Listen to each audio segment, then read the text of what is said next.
Bismillahirrahmanirrahim. Assalamualaikum warahmatullahi wabarakatuh. Di sini video tentang aspek biologi ikan tuna. Dalam hal ini yang kami ambil adalah ikan tuna sirip kuning untuk memenuhi tugas mata kuliah biologi laut Prodi Budidaya Perairan Fakultas Perikanan Universitas Madako. Atas nama mahasiswa Muhammad Ardiansyah dengan nomor induk mahasiswa G22010019. Untuk mata kuliah biologi laut ini dosen pengampu adalah Bapak Andi Adli SPI MP. Beliau juga di Universitas Madako menjabat sebagai dekan dari Fakultas Perikanan dan di sini mengajar untuk mata kuliah biologi laut juga.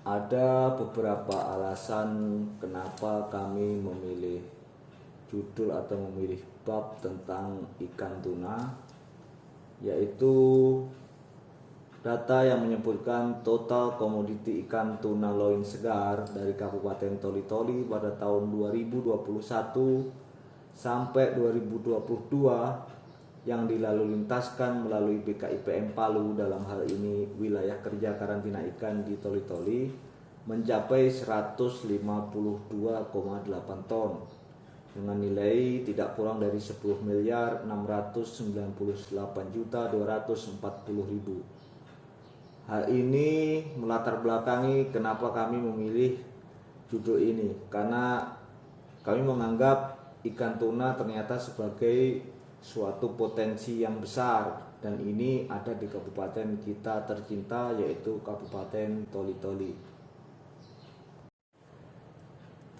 Untuk hal pertama yang kita bahas dalam aspek biologi ikan tuna sirip kuning ini adalah dari klasifikasinya.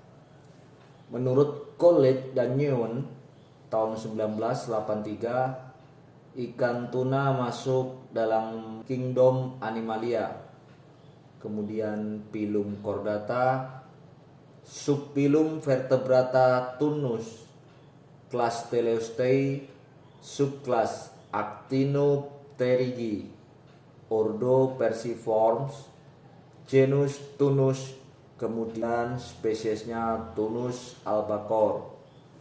Dari sini kita bisa melihat dengan jelas bagaimana klasifikasi dari ikan tuna itu sendiri. Dan untuk hasil tangkap ikan tuna di Kabupaten Toli-Toli memang mayoritas atau hampir semuanya memang dari jenis ikan tuna sirip kuning ini. Di sini kita bisa melihat gambaran dari ikan tuna, dari ikan tuna jenis sirip kuning. Yaitu kenapa disebut sirip kuning, karena memang di bagian atas dan bawah tubuhnya ada sirip-sirip kecil yang berwarna kuning. Ini sehingga kenapa dia disebut yellowfin tuna. Kalau kita perhatikan secara kasat mata, ikan ini mempunyai bentuk tubuh yang runcing, panjang, kemudian seperti torpedo, dan ini mengingatkan kita atau secara tidak langsung menyeratkan bahwa ikan tuna ini adalah ikan-ikan perenang cepat di laut bebas, sehingga memang seperti daerah tangkapnya nelayan-nelayan biasanya menangkap tuna memang di area laut yang memang sudah jauh dari pesisir, seperti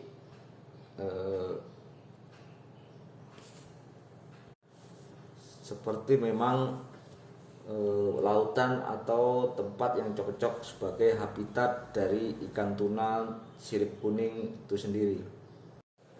Kemudian hal berikutnya yang kita bahas adalah morfologi dari ikan tuna sirip kuning. Secara morfologi, ikan tuna sirip kuning mempunyai panjang antara 150 sampai 195 cm. Kemudian dengan punggung biru metalik atau kuning, kemudian perut berwarna keperakan, garis vertikal di perut sebanyak 20 sampai 40 garis, kemudian memiliki berat 300 pounds, dalam hal ini 136 kg, bahkan lebih. Beberapa nelayan pernah menangkap ikan tuna jenis sirip kuning ini dengan berat hampir mencapai 215 kg. Kemudian ikan tuna jenis ini dapat mencapai umur sampai 8 tahun. Dengan konsekuensi ikan tuna semakin tua atau mendekati 8 tahun, biasa ukurannya juga akan semakin besar. Sehingga kalau kita dapati ikan tuna sirip kuning ini kalau tertangkap dengan ukuran yang besar, biasanya umurnya juga sudah termasuk tua untuk ukuran ikan tuna sirip kuning. Dan yang terakhir, untuk kecepatan berenang dari ikan ini, kecepatan maksimumnya mencapai 80 km per jam. Jadi memang cukup cepat untuk ukuran ikan. Setelah dari morfologi, kita masuk ke habitat dari ikan tuna sirip kuning. Ikan tuna sirip kuning ini termasuk dari ikan epipelagis. Kemudian dia tidak pernah ditemukan lebih dari kedalaman laut 100 meter. Kenapa disebut ikan epipelagis? Ikan epipelagis adalah ikan-ikan pelagis, akan tetapi habitatnya bukan di laut dangkal, sudah mendekati demersal, akan tetapi masih masuk dalam area tangkap nelayan ikan-ikan pelagis. Kemudian ikan ini mempunyai habitat dari daerah pantai sampai ke laut lepas. Laut lepas yang di sini dimaksud mempunyai kedalaman tidak lebih dari 100 meter. Kemudian 85% ikan-ikan jenis ini hidup di kedalaman kurang lebih 75 meter. Ikan ini juga termasuk ikan omnivora ya, karena dia memakan apapun yang ada di laut, termasuk ikan-ikan kecil, udang, kepiting, dan cumi. Ini menurut Sumadi Harga tahun 2009. Penelitian tentang tingkah laku dari ikan tuna pernah dilakukan antara lain berdasarkan penelitian oleh Okinawa University pada 2014. Ikan tuna yang ditagging, dikasih tanda, kemudian dideteksi dengan chip berdasarkan gelombang satelit, terdeteksi hampir 1.800 km dari titik awal pemasangan tagging. Hal ini menunjukkan jangkauan tuna yang jauh. Dalam hal ini migrasi ini atau perpindahan tuna sampai segitu jauhnya ini biasanya berkaitan dengan feeding ground atau area makan. Jadi mereka melakukan migrasi sampai 1.800 kilo ini dalam artian mencari tempat di mana yang banyak makan untuk mereka. Akan tetapi ikan tuna kemudian menghabiskan hampir seluruh daur hidupnya di area awal hidupnya, atau di mana dia menjalani dilahirkan, kemudian menjalani pertumbuhannya untuk berkumpul kembali dengan kawanannya. Jadi walaupun ikan ini migrasinya sampai ribuan kilo untuk mencari makan, tapi kemudian tetap kembali ke area awal di mana dia tumbuh dan berkumpul kembali dengan kawanan lamanya. Pembahasan selanjutnya dari ikan tuna ini adalah tentang daur hidupnya, di mana ikan ini memijah pada musim semi dan musim panas. Untuk ikan-ikan tuna yang hidup atau mempunyai habitat di belahan bumi utara. Akan tetapi untuk ikan-ikan tuna yang berhabitat di sekitaran garis khatulistiwa, artinya yang mempunyai panas sepanjang tahun itu memijah waktunya sepanjang tahun, jadi tidak ada tergantung waktu musim semi atau musim panas, tidak, dia bisa memijah sepanjang tahun. Kemudian ikan tuna dewasa mencapai panjang sampai 120 cm, dan ini tidak tergantung dari jenis kelaminnya. Baik ikan tuna jantan maupun betina bisa tumbuh sampai dengan panjang segini ini. Kemudian seekor ikan tuna betina selama hidupnya dia bisa menghasilkan telur 6 sampai 9 juta telur. Dan ini untuk yang ini adalah jenis-jenis ikan tuna betina yang mempunyai berat di atas 50 kg baru bisa mempunyai telur sebanyak ini.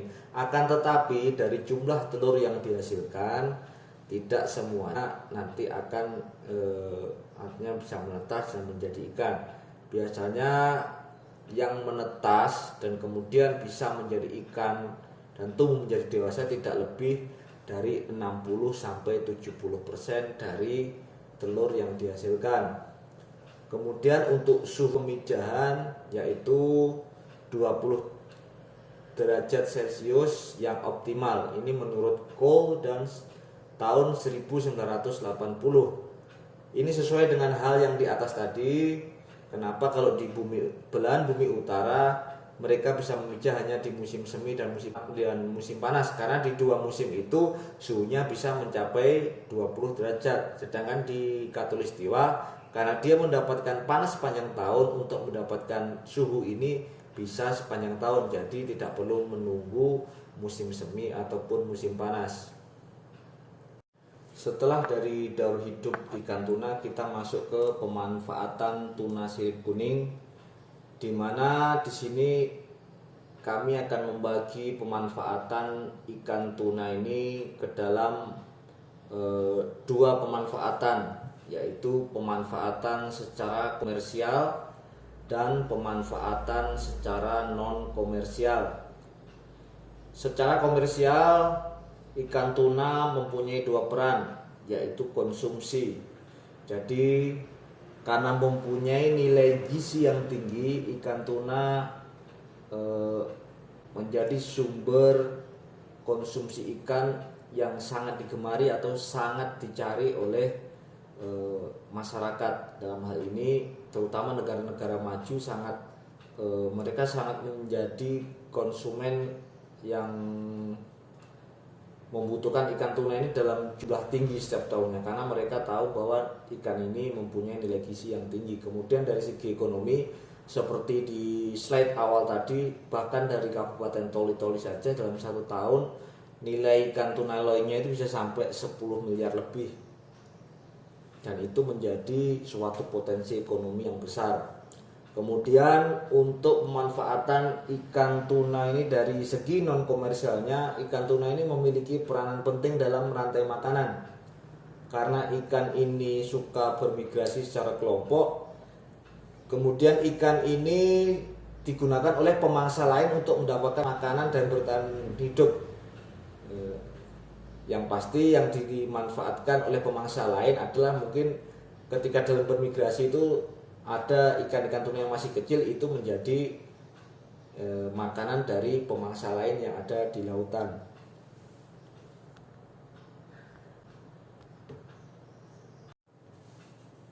Hal kemudian yang kita bahas di sini adalah cara penangkapan. Dalam hal ini adalah cara penangkapan untuk menangkap ikan tuna. Yang paling populer dan memang hampir semua di mana-mana pakai ini, mayoritas ikan tuna ditangkap dengan pancing rawai, atau lebih populer dalam istilah internasionalnya disebut longline. Rangkaian sejumlah pancing dalam satu longline ada 1000 sampai 2000 mata pancing. Biasanya alat tangkap ini atau longline, tuna longline ini dioperasikan di laut lepas, sehingga mereka bisa dengan bebas menggunakan alat tangkap ini, karena memang Longland sendiri panjangnya bisa sampai 2 km, sehingga kalau digunakan di laut-laut antara, maksudnya yang masih belum laut lepas, di situ biasanya juga masih banyak lalu lintas kapal ataupun nelayan-nelayan lain, sehingga dikhawatirkan mengganggu operasional dari kapal lain. Kalau di laut lepas memang lebih mudah pengoperasiannya. Kemudian cara penangkapan selanjutnya adalah HUHT. Ini adalah pole and line, berarti seperti banyak digunakan di Indonesia. Di toli-toli sendiri juga banyak yang pakai alat tangkap ini. Kemudian yang awalnya alat tangkap dipopulerkan di Kepulauan Banda di Provinsi Maluku. Untuk alat tangkap HUHT ini biasa juga digunakan untuk memancing ikan cakalang. Jadi ini HUHT ini prosesnya memancing tapi tidak memakai umpan, karena memang jadi setelah ikan itu tersangkut dipancing, langsung dilemparkan ke kapal. Karena itu mata pancing dari alat tangkap HUHT atau pole and line ini biasanya mempunyai bentuk yang khusus. Kemudian alat tangkap lain untuk menangkap tuna longling ini adalah buka cincin, yaitu jaring yang di bagian bawahnya dipasang cincin atau gelang besi, sehingga ketika hasil tangkapan sudah berada di tengah, tali yang berada di cincin ini akan ditarik sehingga mengetat, dan jaring akan semakin menyempit sehingga ikan-ikan yang ada di dalam tidak bisa keluar lagi. Sebenarnya kalau untuk buka cincin tidak biasa ya, tidak terlalu biasa digunakan untuk menangkap tuna.